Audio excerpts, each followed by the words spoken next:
Rematch is a really fun game, but there's a lot of hidden mechanics that the game does not teach you in the tutorials. So I've made a list of every single mechanic that's useful and will help you rank up as fast as possible. We'll go from beginner all the way up to advanced mechanics. That way you have something to work on at every skill level. Okay, let's start with the basics. This isn't so much a mechanic, but we gotta talk settings. It actually provides a huge advantage. First, turn off camera shake. It just makes it harder to see the ball. There's no reason that should be on. Next, max out your FOV so you can just see more of the field. That's only gonna help. Then, maybe the biggest one, remap your controls. I don't know what Rematch was thinking with the default controls, but they're pretty bad and they don't even include every button. For instance, ball cam just isn't enabled by default. So I highly suggest creating your own map. I'll give you what I'm using right now. As I'm making this video, there isn't a current in-game way to remap your controller. So I'm using ReWSD, but that's supposed to come very soon. But I included a controller in the bottom right, which is mapped to the original controls, so you can see what I'm doing using the OG settings. That way, if you can't remap, I got you covered. Okay, now that we're all set up, let me show you the first big mechanic you need to master. You need to press A to receive the ball almost every time it's passed to you. Because if you don't press A to kick it in a direction, then the ball might literally pass through you and you won't even receive a pass. Okay, look here, I'm kicking the ball incredibly far away from me, and then I'm passing the ball back to myself using the right stick and free play.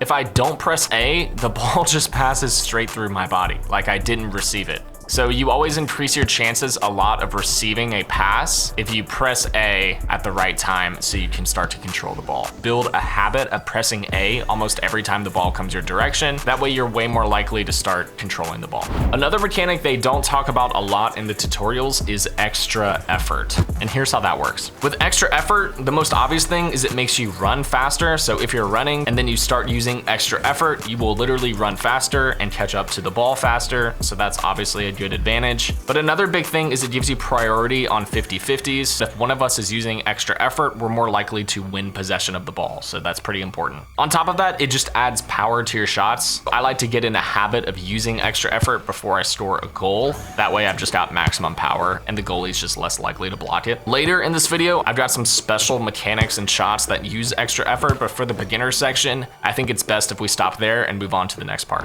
Next thing you have to start doing is get in a habit of kicking the ball while dribbling. This does a couple things. First, it lets you run faster with the ball. So you're gonna move down the field faster if you press A while you're chasing the ball. On top of that, you can't be slide tackled while you are not in possession of the ball. So basically, every time you kick it away from yourself, you're preventing your opponent from coming and stealing the ball, at least directly from your feet. It's also a great way to start practicing moving the ball around your opponents. So this can be in place of dribbling. You can just kind of kick the ball away from your opponents. I suggest just getting comfortable with kicking the ball in a lot of directions and getting used to catching up to it. Okay, to finish off the noob section, this is what's gonna separate beginners from intermediate, and that is simply aiming your shots well. There's several things to keep in mind: your power and your placement, and even the height of the trajectory that you're aiming. All of these come together to allow you to pass well, to shoot well, to hit targets that you're aiming for. This is the core mechanic of the game, and you need to be really, really good at this. So there's a couple ways I like to practice this. Walk up to your own goal, find this little circle in the box, and what I like to do is simply hit to the corners, trying to hit directly on the corner on the left and right side. So what we're gonna do is kick it to the left, then pass it to myself using right stick, and then I like to shoot directly on net. So right now I'm trying with passes. We can also do this with shots as well. Same concept, but this time it's gonna hit a little bit higher. I want you to just practice reps of this, and you will get way more comfortable knowing the power and pace and how to aim your controller properly so that you hit the targets that you're trying to aim. Passing and shooting are essential, so this is by far one of the best drills you can do in the entire game. Once you feel pretty comfortable with that, I even recommend starting to add momentum, so running around the field while also doing the same thing, because that's a more realistic scenario that you'll be in a game. Run around, same thing, hit your corners, pass to yourself, hit the corners, take a shot on net, try to hit your targets perfectly. And with that, we can move on to the intermediate tips. Now that we got the fundamentals, let's start to build on it. The first thing I want to start with is movement. So we don't always have the ball, and we're gonna end up running trying to chase the people who do have the ball. But there's ways to move faster than what you initially think. Let me show you what I mean. If you're running and you need to change directions quickly, you should enter your split step and then dash in the direction that you're going for, rather than just letting your character turn around, which is really slow. So for me, I'm going to press X to enter that stance, and then I'm pressing A very quickly so that I can immediately change directions while also keeping my momentum at the same time. This is by far the fastest way to turn. You can do this side to side, you can do it front and back. If you are chasing someone down, you should be doing this. Just know that it burns some stamina, so you have to watch your stamina bar. You can't always execute this if you're out of stamina.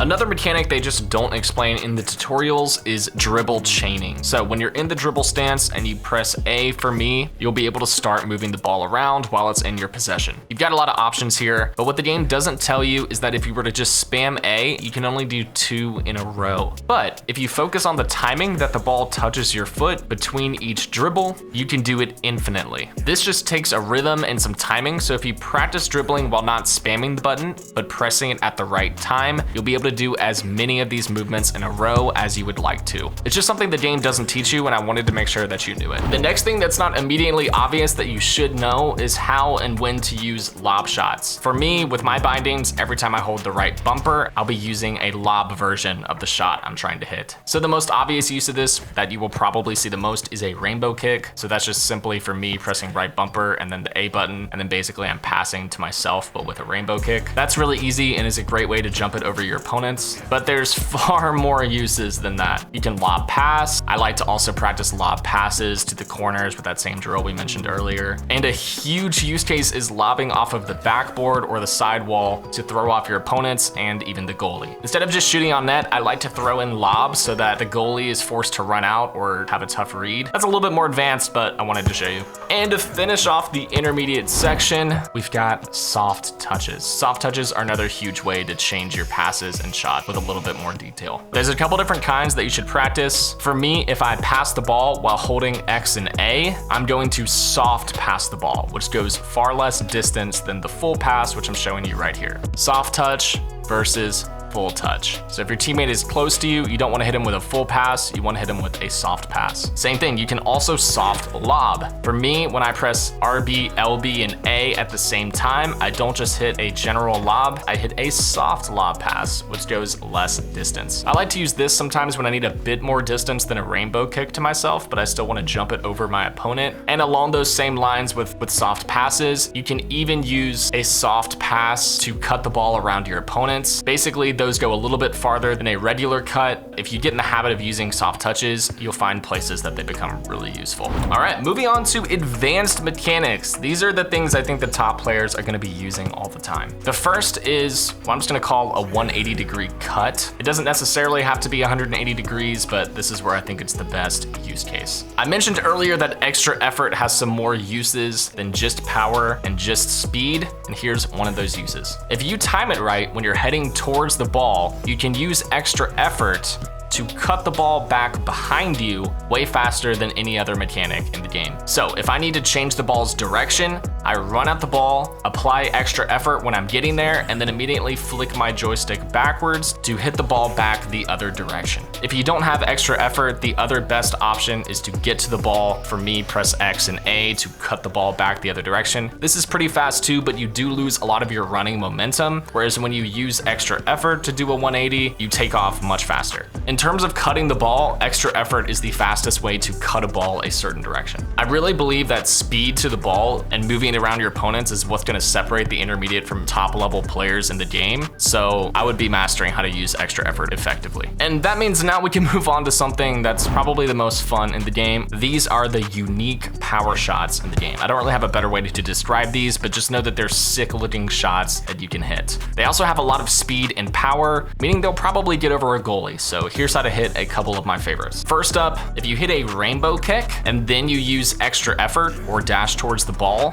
and and immediately shoot after it bounces, you will anchor to the ground and kick it really powerfully. Plus, it just looks awesome. If you do it too early, you'll kind of just kick it instead, which isn't as cool and not as satisfying. So you want to wait till after that ball bounces to complete the kick. Next up, it's the same shot, but in reverse this time. I think it's one of the best ways to throw off goalies in the game. So instead of rainbow kicking forward like we just did, this time kick behind you. So arch the ball back over your head, turn around, and then use extra effort or run and catch up. And now you will hit a bicycle kick. This is probably the sickest shot in the game. I don't really know what would be cooler than that, but that's how you execute it. Both of these shots just take a lot of timing. Once you get it a couple times, you'll start to get a feel for it. I can do it, I would say 80 to 90% of the time now. And finally, one extra major shot that I think is really cool is the out of the air bicycle. So when a ball is coming really hot your direction from the side, if you time it right, you can hit a bicycle into your opponent's net. I think this shot is so good because you make contact so high up in the air that it's going to be incredibly hard for a goalie to jump that high as long as your placement is good. I recommend practicing this shot too. I kind of just boom the ball to the wall and pass to myself, and then I'd get the read with the bicycle and then put it in the corner of the net. Really cool shot, also just a great flex on everybody. For our next tip, I'm going to show you wall dribbles. I really think this will be a meta to getting the ball around opponents in the game. Here's how it works.